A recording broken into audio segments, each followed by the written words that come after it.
what someone could find is that when they are stressed, they end up withdrawing from others and from life. And so the only time they might go out into the world is if they have to, so for work or to buy things. But other than that, they might rarely go out. And so other people could try to contact them and message them, and it could take a while for them to respond. They might not even respond. And so as far as other people are concerned, it will be as though they have literally left the planet. And as to why this would take place, it could be because they have experienced a loss. So perhaps a loved one has passed on, or they've experienced the end of a relationship. And this could also be how they behave when they get into a relationship. And so as the other person gets closer to them, they will end up feeling the need to withdraw. And so in all these cases, as well as others, they will experience a fair amount of stress and feel overwhelmed. And this will then be why they are unable to embrace life. And so they will be pulling away from life in order to cope, in order to handle what is going on.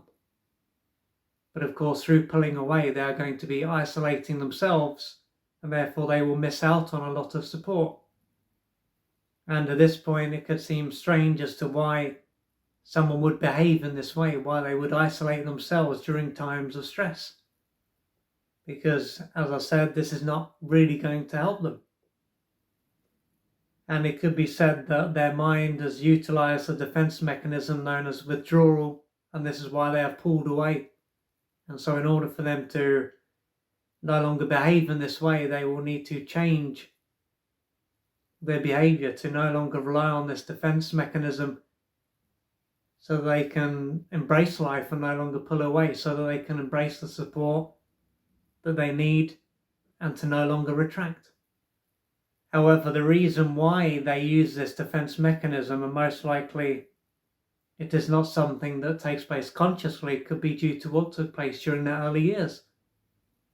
And during their early years, when they were an infant and then a toddler, they may have often been neglected, and when they were given attention, it may have largely been misattuned care.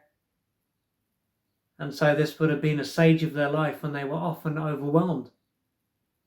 And as they were so powerless and dependent, they would not have been able to change their caregiver or their caregiver's behavior, or to go somewhere else. They would have simply had to tolerate what was going on. And so they would have repressed how they felt and disconnected from themselves. And they would have also withdrawn deep inside themselves. And this would have been a way for them to handle the pain and the arousal that their underdeveloped brain and nervous system was not able to handle. And so the defense that they use now that they are an adult will be the defense that they used very early on. It can be seen as a very basic defense. And this is something, as I said, that will take place automatically. And so although now that they are an adult, they have other options. They no longer need to retract and withdraw inside themselves. They can reach out for support. They can do something about the stress that they are in. They won't realize this, because deep down this will be seen as the only option. And so through experiencing so much trauma very early on, and through carrying this pain, it is naturally not going to take a lot for them to feel overwhelmed as an adult.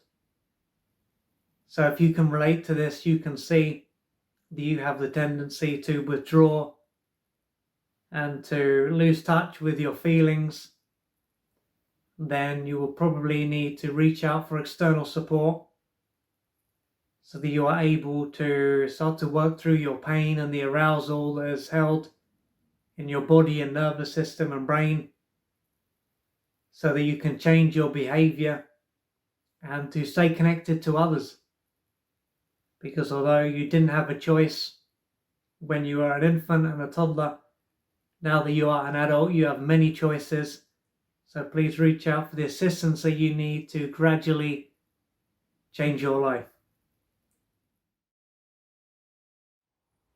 If you would like to find out more about the services that I offer, please go to www.oliverjrcooper.co.uk, or email me at info@oliverjrcooper.co.uk, and I'm looking forward to assisting you on your journey.